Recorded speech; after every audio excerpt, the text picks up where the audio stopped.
لانے کے بعد وہ کہتے ہیں حضور ایام جہالت میں ہمارے سے دو ایسے معاملات ہوئے، ایک واقعہ یاد کرتا ہوں تو رونا آتا ہے اور ایک واقعہ یاد کرتا ہوں تو ہنسی آتی ہے۔ جہالت میں ہم کچھ ایسے کام کرتے تھے اسلام لانے سے پہلے کہ کچھ ایک واقعہ ایسا ہے کہ ہم رو پڑتے ہیں یاد آتی ہے تو، اور ایک واقعہ ایسا ہے کہ وہ یاد آتی ہے تو ہنس پڑتے ہیں۔ حضور نے پوچھا وہ دونوں کیا ہیں؟ انہوں نے کہا جہالت میں جب ہمارے گھر بیٹی پیدا ہوتی تو ہم اس کا گلا مروڑ کر دفن کر دیتے تھے، ہم نے اپنے ہاتھوں سے کئی بچیوں کو دفن کیا، وہ جب بھی یاد آتا ہے تو رو پڑتے ہیں، رونا آتا ہے۔ ہنسی کس بات پر آتی ہے؟ وہ کہتے ہیں ہم جب سفر پر نکلتے تھے تو ہمارے جو خدا ہوتے تھے ان کو آٹے کا بنا لیتے تھے، ہم ویسے تو مٹی کا بناتے ہیں اور پھر پانی میں ڈبوتے ہیں، ان کی ذریت آج بھی موجود ہے۔ عرب والوں میں اگر میں بیان کروں کہ ہاتھوں سے خدا بنائے جاتے ہیں تو انہیں یقین نہیں آتا، ہندوستان والوں کو بہت جلدی یقین آئے گا۔ تو وہ صحابی کہتے ہیں ہم آٹے کے بناتے تھے، ان کے جو خدا ہوتے تھے وہ آٹے کے بناتے تھے، کیونکہ مٹی کا پتھر کا اٹھا کر لے کر جانے میں بوجھل ہوتا تھا، وزن ہوتا تھا، اتنے بڑے خدا کو کہاں لے کر کے گھومتے رہے۔ وہ صحابی کہتے ہیں ہم آٹے کا بنا کر لے جاتے۔ پھر ہنسی کس بات پر آتی ہے؟ کہتے ہیں اگر سفر میں زیادہ بھوک لگتی کبھی اس کا ہاتھ توڑ کے کھا لیتے تھے، کبھی اس کا پیٹ کاٹ کے کھا لیتے تھے، کیونکہ آٹے ہی کا تھا۔ آج بھی لوگ کرتے ہیں، شکر کا بناتے ہیں۔ بہرحال تو وہ صحابی کہتے ہیں مجھے ایام جہالت کی یہ باتیں یاد آتی ہیں تو میں ہنس پڑتا ہوں۔ خیر میں اور تفصیل میں نہیں جاؤں گا۔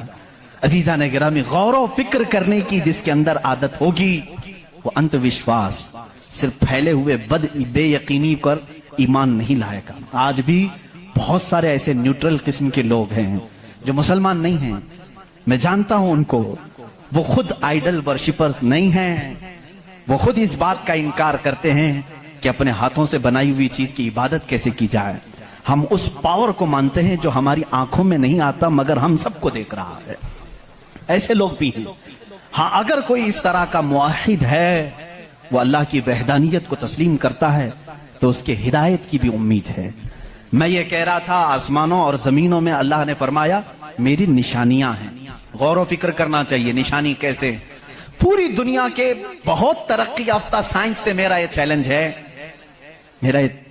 میری یہ بات کا یہ چیلنج ہے، بہت تم نے ترقی کی لیکن ایک ایسی چھت بنا کر کے دکھاؤ جس کا کوئی پلر نہ ہو، ہوا میں چھت قائم کر کے دکھاؤ، اور وہ بھی اتنی موٹی ہونی چاہیے، اتنی موٹی کہ جس کے بارے میں حضور اکرم صلی اللہ علیہ وسلم نے فرمایا کہ اس کی موٹائی 500 سال اگر کوئی گھوڑا دوڑے تو طے نہ ہو پائے، وہ آسمان کی موٹائی۔ میں اتنی موٹائی کی بات نہیں کرتا ہوں، 1 کلومیٹر چوڑی ہی کوئی بنا کر کے دکھا دیں، سائنس ہمارا بہت ترقی کر چکا ہے، نہیں بنا سکو گی، لیکن کائنات کی اس پوری زمین پر اللہ رب العزت نے ایک چھت ہمارے سروں پر رکھی ہے، اور سب کو معلوم ہے وہ چھت کیسی ہے، بغیر پلر والی ہے۔ کہیں اس کو ستون دیکھا آپ نے؟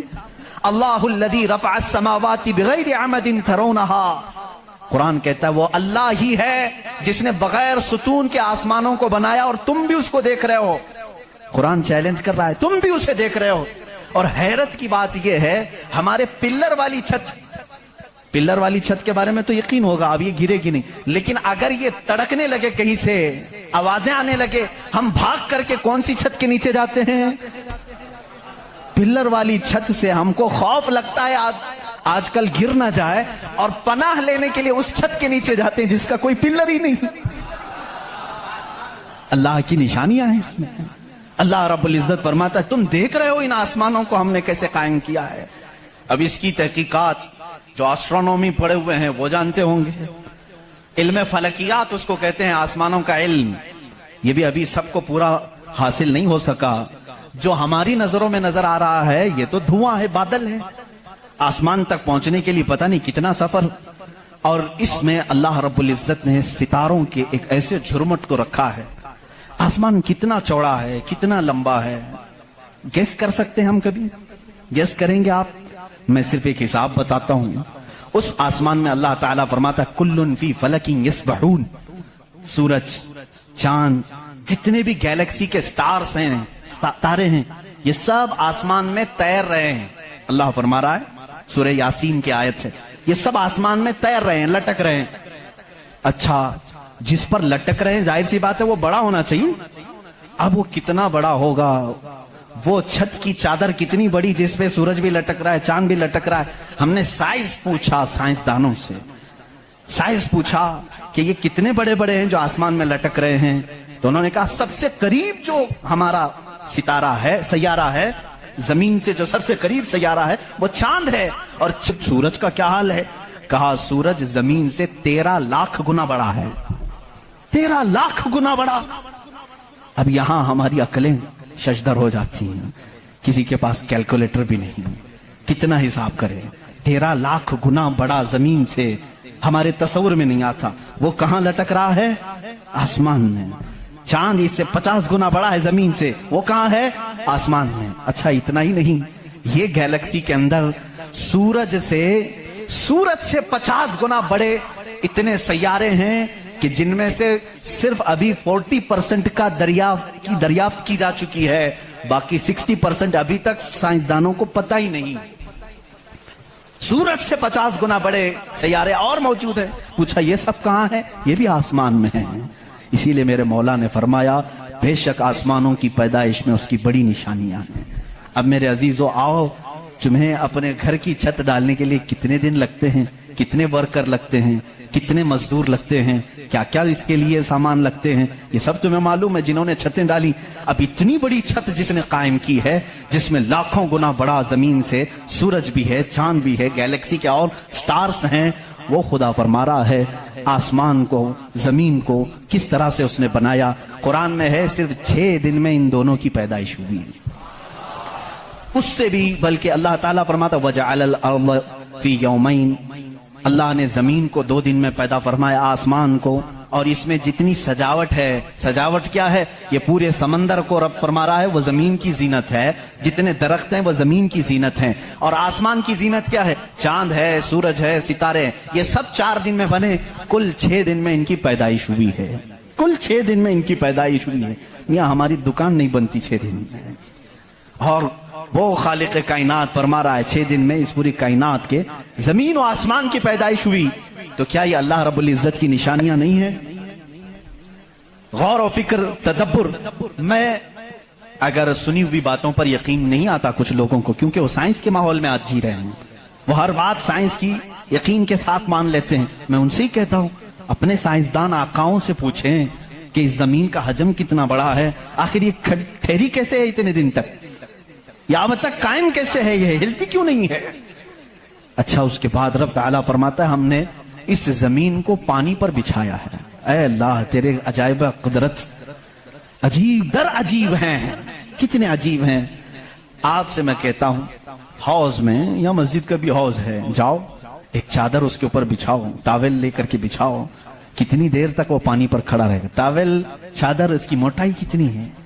بہت پتلی سی ہے, وہ mm میں آئے گی, لیکن وہ آپ کے اس پانی پر ٹھہر نہیں سکتی. اگر آپ کہیں موٹی چیز میں بچھاؤں, موٹی چیز بچھا کر کے دکھاؤ, کتنی دیر وہ رک سکے گی؟ نہیں رک سکے گی. اور یہ اللہ نے قرآن میں فرمایا ہم نے پانی پر زمین کو بچھایا, اور اس کا انکار سائنس بھی نہیں کر رہی ہے. سائنس بھی یہی کہتی ہے زمین کو جتنی جگہ سے کھودا جائے پانی ہی ہے. ہم بھی تو بورول جو نکالتے ہیں زمین کو کھودنے کے بعد پانی آتا ہے. اب پانی پر اس زمین کو بچھایا رب تبارک و تعالیٰ نے, کتنا وزن یہ اٹھائی ہوئی ہے, کتنا وزن اٹھائی ہوئی ہے. سب سے بڑا وزن تو ان مشرکین کا ہے جو اس رب کو نہیں مانتے ہیں. یہ دھرتی کا بوجھ ان کو کہتے ہیں, یہ سب کو اٹھائی ہوئی ہے. پتہ نہیں کتنے کروڑوں ٹن اس پر وزن ہے یہ, لیکن کبھی بھی ہلتی ہوئی نظر نہیں آتی. لیکن اس کو بھی قرآن میں اللہ فرما رہا ہے ہم نے اس زمین کو ہلنے سے روکنے کے لیے جگہ جگہ پر پہاڑوں کو میخ بنا کر گاڑ دیا. والجبال اوتادا, اور پہاڑوں کو ہم نے میخ بنا کر گاڑ دیا ہے. اب اس کی تحقیق اس زمانے میں نے اپنے پڑھنے کے زمانے میں اس کی ایک تحقیق اپنے استاد کے پاس پڑھی تھی. صفا مروہ کی بارے میں اختلاف چل رہا تھا.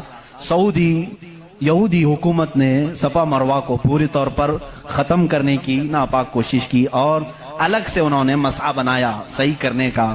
تو اختلاف علماء میں تھا کہ انہوں نے زیادہ چوڑا کر دیا. اسی زمانے میں یہ تحقیق ہوئی پہاڑ جو ہے اس کا وجود زمین پر کیسا ہوتا ہے. ان سعودیوں نے کہا پہاڑ ایسا اوپر شیپ میں ایسا ہوتا ہے,